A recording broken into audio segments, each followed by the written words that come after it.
Durante el reflejo cremastérico encontramos relación tanto a la parte abdominal como pélvica, donde se hace mención que los testículos necesitan una retracción para que puedan encontrar una posición más superior, eso con el motivo de mantener una temperatura estable o adecuada, lo cual este reflejo se desencadena por el frío, el roce por la periferia o durante la actividad sexual. Hacemos mención que el músculo cremaster es la principal estructura del reflejo cremastérico, lo cual hace posible la elevación testicular. Este músculo se deriva del músculo oblicuo interno del abdomen, lo cual es necesario saber que los testículos en un pasado se encontraban en la parte interna de la cavidad abdominal, descendiendo por el conducto inguinal y gracias al cordón espermático quedan suspendidos internamente al escroto. Les voy a hablar acerca de las capas y las funciones del testículo. El testículo es el encargado de la producción de espermatozoides y hormonas. Sobre el testículo logramos observar al epidídimo, que es un órgano situado en el borde posterior donde los espermatozoides se maduran y almacenan. La primera capa que logramos observar es la capa túnica albugínea. Esta capa es resistente y brillante, que esta es la que le da la coloración al testículo. La segunda capa se llama capa túnica vaginal, que es la que se deriva de la serosa y del peritoneo. Y las serosas tienen una capa parietal y una capa visceral. La tercera capa se llama fascia espermática interna. Por encima de esta capa logramos observar a un músculo que recibe el nombre de músculo cremaster. Este músculo sería la cuarta capa de nuestro testículo.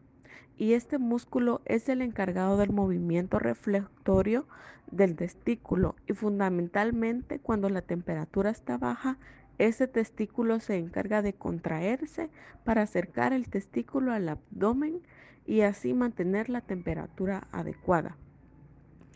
La quinta capa se llama fascia espermática externa. La sexta capa se llama fascia superficial y la sexta capa se llama fascia cutánea o piel. Esta fascia cutánea o piel es fina y extensible.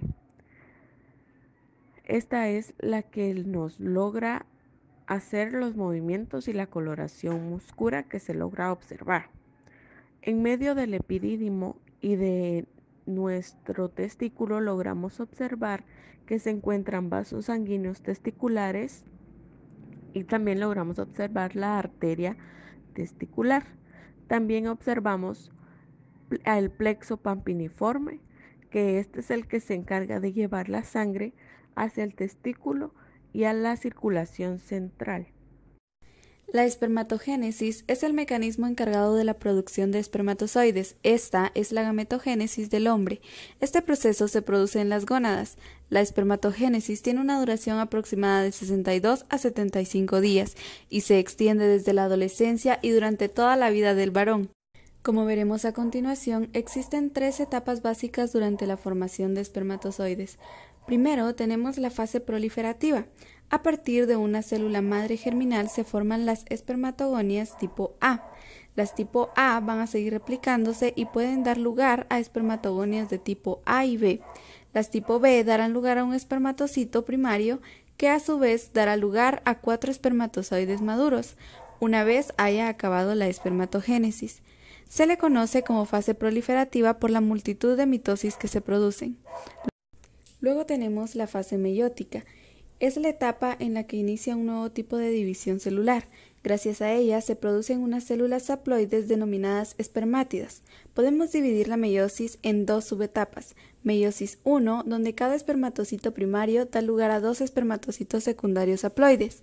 Meiosis 2, donde de cada espermatocito secundario se producen 2 espermátidas, por lo que en total de cada espermatocito primario diploide obtenemos 4 espermátidas haploides.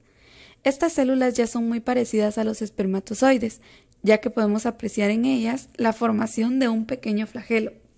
Por último tenemos la espermiogénesis. En la última etapa de la formación de espermatozoides ocurre la maduración final de las espermátidas para dar lugar a los espermatozoides maduros. En la termorregulación testicular, la temperatura ideal para que en los testículos se realice una formación correcta de espermatozoides varía en un rango de 4 a 6 grados por debajo de la temperatura corporal.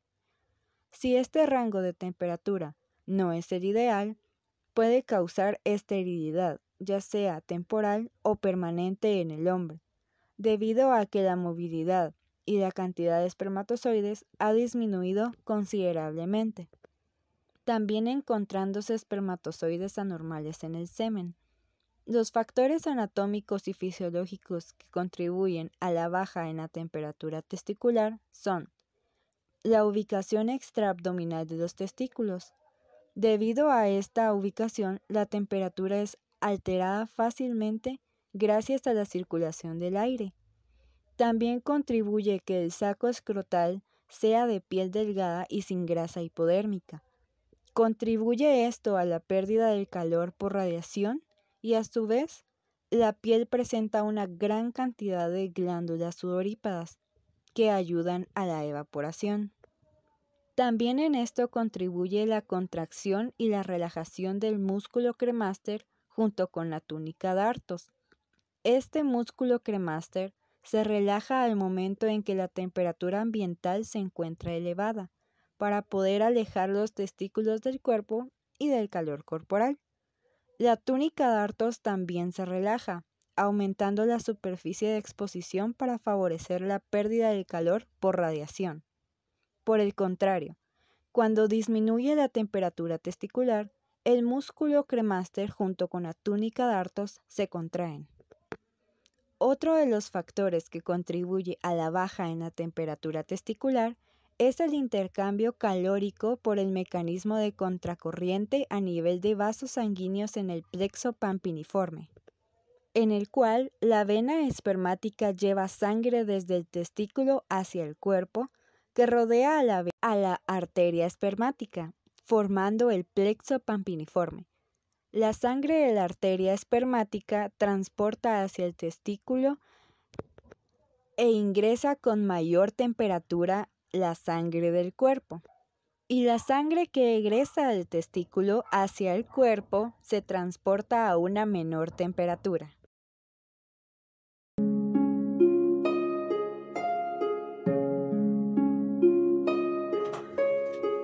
Buen día. El día de hoy explicaremos cómo se lleva a cabo el reflejo cremastérico. Para iniciar, vamos a explicar que esto que ustedes ven acá es el conducto espermático, el cual tiene la función de sostener al testículo.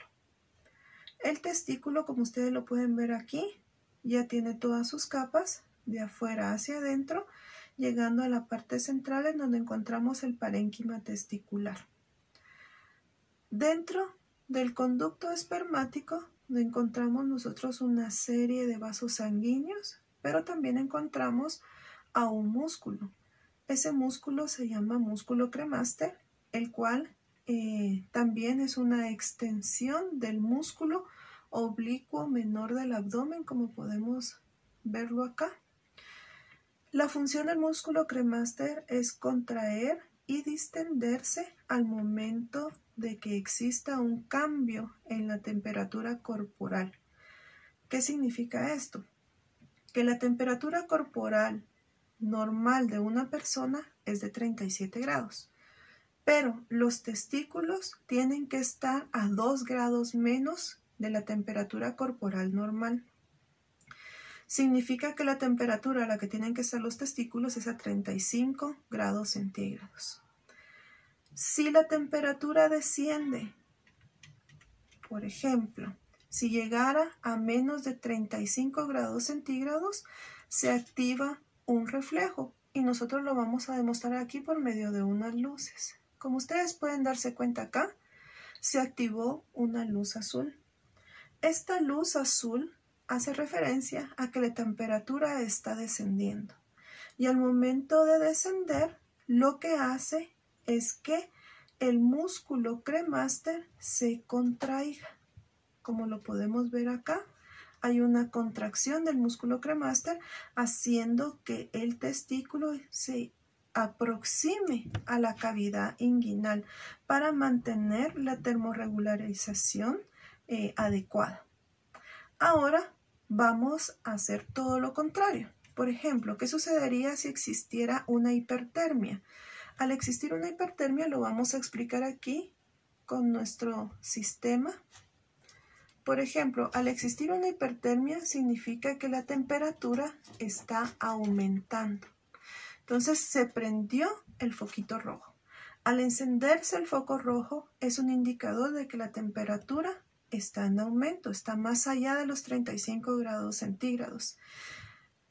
Entonces se activa el reflejo cremastérico, haciendo que este músculo se distienda. Y al momento de distenderse, hace que el testículo descienda, haciendo que la temperatura testicular empiece a bajar. ¿Cuál es el propósito de mantener una termorregulación estable? Es que la espermatogénesis se lleve adecuadamente y que la viabilidad testicular sea la adecuada. Con esto explicamos cómo se da el reflejo cremastérico. Muchas gracias por su atención.